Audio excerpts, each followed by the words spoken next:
Hi, it's me, Little Six, and this is my face. It's so nice to finally show you guys myself without just like a gacha character. However, that isn't what this video is about. Today's video, I say that like I make a video every day, it's been like a month. How are you guys? Today's video is about Little Nightmares 3.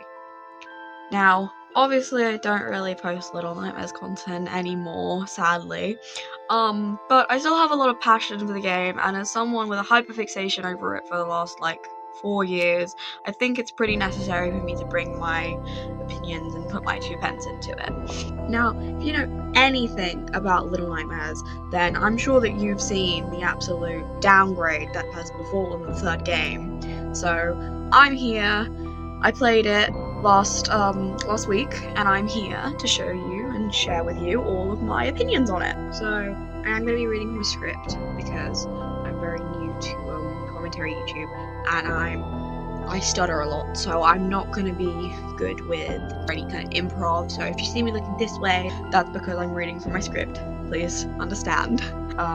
So first off, I'll give you a brief rundown of the Little Nightmares 3 atmosphere. You start by choosing your preferred character. You can play as either Lo, a boy with a bow and arrow, crow mask, shorts, and a red bead anklet, or you can play as Lone, a girl equipped with a wrench, gas suit, and gas mask, and red pigtails. I myself have some issues with these character designs, but more on that later. Like all of the previous games, the intro scene foreshadows the end point of the game, with this time being a mirror. You wake up in a metal container-like building where you're helped up by your companion. You then venture off into the world and face extreme dangers and challenges to hopefully reach refuge at the end, just like all the other Little Nightmares games, you know? By now, if you've played any of the games, I'm sure we know the drill.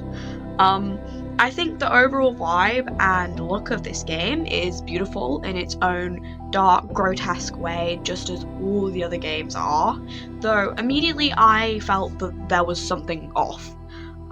It takes a moment to notice, but clearly if you'll look, the walking animations and all of the other movements for the protagonists have clearly been updated to make them smoother and almost feel lighter. Don't get me wrong, I can see what they're trying to do, and I often feel like there's a weight holding my character back when I play the first and second games. However, as annoying as they can be, I feel these almost cooldowns for movement are very important. The animations for Lo and Alone almost feel bouncy, as if they're happy. I don't have a problem with these animations by themselves, but in a Little Nightmares game, really? These are children being put through high-stakes, life or death situations. What was the need to make their animations look so excited? I also want to mention Lo and Alone's character designs. I think they both look pretty solid, but I feel there's too much going on. I think personally the masks kind of did it for me. I get the thing with, the Little Nightmares and stuff and not showing your face, and obviously I know Mono had hats and stuff, but I just feel like his hats were a lot more common, you know? It was a paper bag, not like a crow mask and a gas mask. All the Little Nightmares characters always stick to a single colour palette, Six having yellow, Mono having browns, and the runaway kid having blues. The previous characters in LN are all clearly just wearing whatever they could find available. You're telling me Alone could find an entire gas suit, let alone one her size, and not any shoes or socks? How does that make sense? The same goes for Lo. I think these character designs are super sick, but they just don't fit into the Little Nightmares world. Next up, I want to talk about the environmental danger, or lack thereof. In the first and second games, it's almost possible to die at any point, whether that be the leeches in the first game, or simply from fall damage. I accidentally fell off of the bell tower in the first chapter of the game, and there was an invisible wall to stop you. Since when does LN not allow you to die? On to the first chapter. What the hell was the climax of the baby?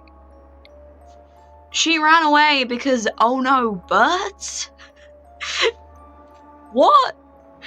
Like, if that's not a cop-out, I don't know what can be considered a cop-out anymore. I honestly think she was like the coolest designed boss in the entire game. I really wish we had gotten more screen time with her. Like, a whole lot more. Or at least some kind of chase scene, you know? Like, all he did was hide from her. My next topic is the items your characters are equipped with from the start. Like I said, Lo has a bow, Alone has a wrench. I actually thought the mechanics of adding these items was like a good idea until you realize that it was something all the previous games already had. Let me explain. In Little Nightmares 2, there's a scene where in the first chapter you have to find an axe to break Six out of the hunter's basement. It's not high stakes or particularly tense, but the fact that Mono has to drag this large, heavy thing painstakingly slow and haul it over his shoulder to break open the wooden door leading to Six creates a sense of almost isolation. It's a moment in a game where you realize how alone you truly are in this world. How none of its items or equipment or furniture or anything are made for you. Bottom line, you're alone. There's nothing you can do about it. I think this fact is a huge part of what makes a Little Nightmares game a Little Nightmares game. Just this feeling that you're trapped in this world that was never meant for you, that maybe you were never even supposed to be here. So when you give the characters immediate access to wrenches and bows, it takes that away. Alone doesn't have to spend time looking for an axe to break down a door. She already has one. Lo doesn't have to spend time looking for a sharp rock or to break something down or, you know, throw something at. He's already got one. And this also plays into the sheer amount of tiny passages and doors there are in this game. There's no problem with the vents. Like, of course, most buildings have some sort of ventilation system. But it's not just vents anymore. There's tiny doors and conveniently placed passageways all over the maps. Like, every piece of architecture in this place was made with you in mind. Where's the loneliness? The isolation? That gnawing feeling in your gut that told you something wasn't right, that you weren't meant to be here. It's all completely vanished, and what, because they changed studios? I don't know, but with Bandai Namco still here, it seems a lot to blame it all on Supermassive Games. I know it's an unpopular opinion, and obviously the downfall coincided with Tajia's leave, but I don't necessarily think it's Supermassive's fault that LN3 turned out how it did. I don't think it's their fault that they didn't understand the game well enough to do its third attachment justice. But I digress, onto the boss. We already spoke about the baby, so let's move on to the supervisor. All honesty, this boss kind of gives me Wikipedia speedrun vibes. See, instead of her being, like, her own character, I feel she's just a mashup of previous enemies. In my opinion, she would go from the janitor from the first game, to then the teacher from the second game, and finally to whatever she is now. Instead of a new boss, I feel we've been given a bunch of links to prior, better ones. Especially Roger. Shout out to Roger. We love that guy. The theories about that guy went hard back in 2019. And hey, you know the most satisfying part of the bosses? Like, killing them? Well, her death isn't even executed well. Haha, get it? Executed? After Lo and Alone managed to turn her security cameras off, she has a hissy fit, basically, and breaks off the lower part of her body, essentially turning her into a bug-like creature. She crawls around on her weird arm-leg things, for a while, until meeting another conveniently placed item, a massive hydraulic press. Now, like, the metal vibe and that kind of thing fit in, but, like, around her entire, like, facility was a load of candy. So, why does she have a hydraulic press? To, like, press her files?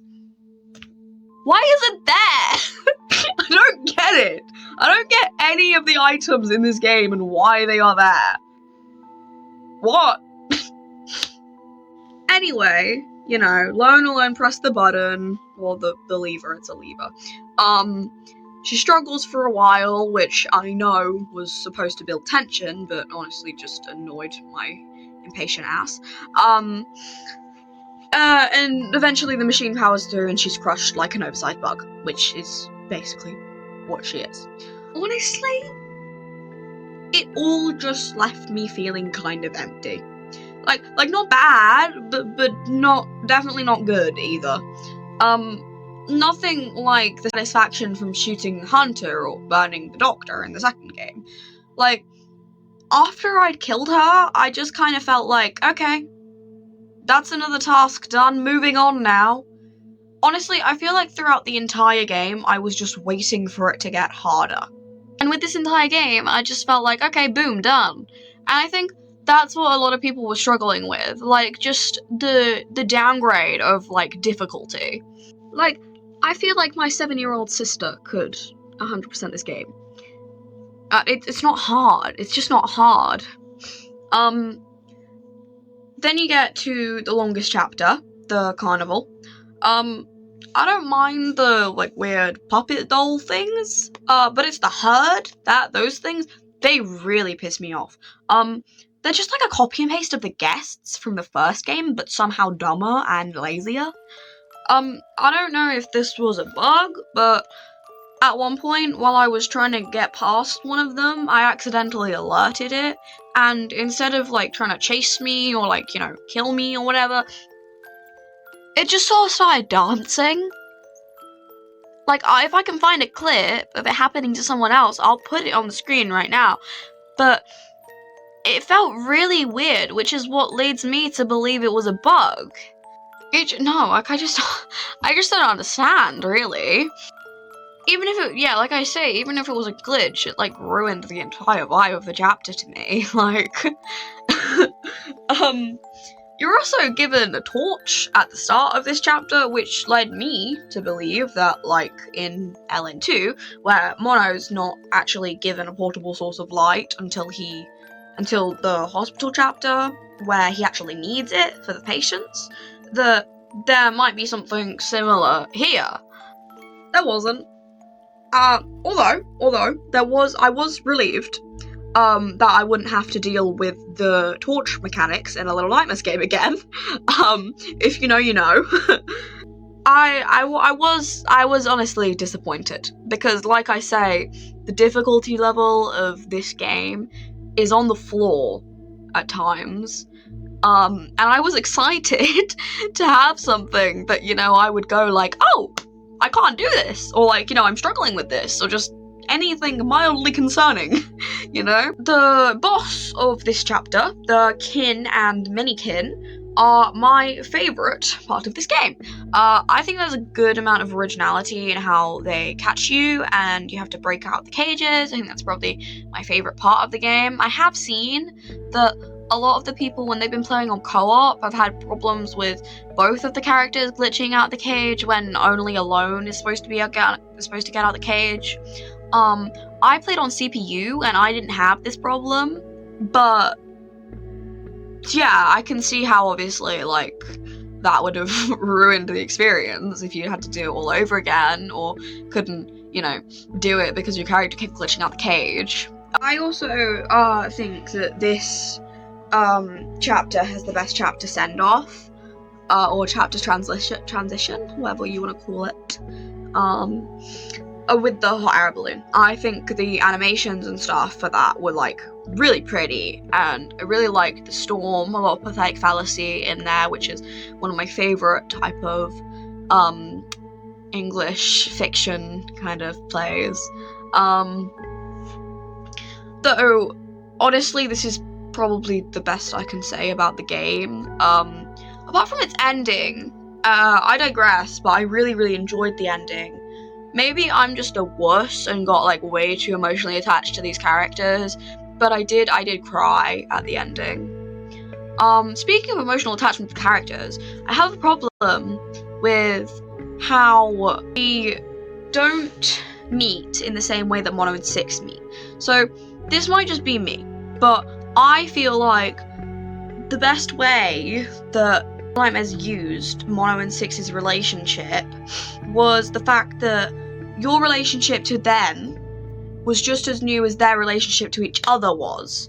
By relationship, I obviously don't mean romantic relationship, I'm just talking about relation to each other. I didn't want to... Obviously, back in the day, if you scroll back to my videos, you know. I think that, obviously, that really helped to build character development, because you were seeing them slowly begin to warm up to each other and trust each other, whereas Low and Alone obviously have an established friendship before the game starts, so they already know each other, you know? I'm not gonna be talking about the ending of the game in this video, because I still think that if you want to get a proper opinion on the game, like if you're invested in that kind of thing, I think that the best way to get that is to play the game yourself instead of listening to a random commentary YouTuber yap about it. So I'm not going to be giving any major spoilers like that. I do think the ending was good, and I do think it's worth a play, personally, but obviously that's just my personal opinion. Anyway, the fact that this is the best I can say about this game, like the hot air balloon transition and the ending, honestly isn't all that good for someone who's as attached to these games, as I am, this series. Finally, the last and least visually appealing chapter, in my eyes, the Institution. You basically fumble about for like 70% of this chapter with no dangers whatsoever. I know you could technically establish the nurses as dangers, as threats, but I don't really see them that way, because they're like really easy to get past, and since they're just a copy and paste of the viewers from Little Nightmares 2, basically, like, I'm already acquainted with these guys, you know, I know these guys, and that basically took away the entire fear level for me. You get some cool lore stuff on Low, which again I won't be discussing in this video, because I do think the game is worth a play if you're into it, and if not, there's hundreds of videos explaining the story. I personally recommend Super Horror Bros, he's always really good at those things. You walk around with the plushie, and if it's like in your proximity, then it casts light over everything and turns it like seemingly normal as you can get for a Little Nightmares game. This is like an awesome idea. Like when I first saw it, I was like, whoa, this is cool, this is new, you know, this is a new thing.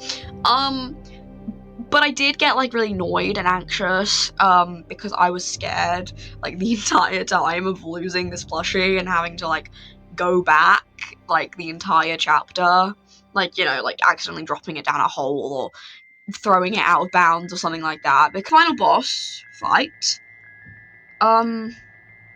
it was okay, except for the repetition in it. It just felt very, like, honestly, the entire game just felt really repetitive. Like, I felt like I was just doing the same thing over and over again.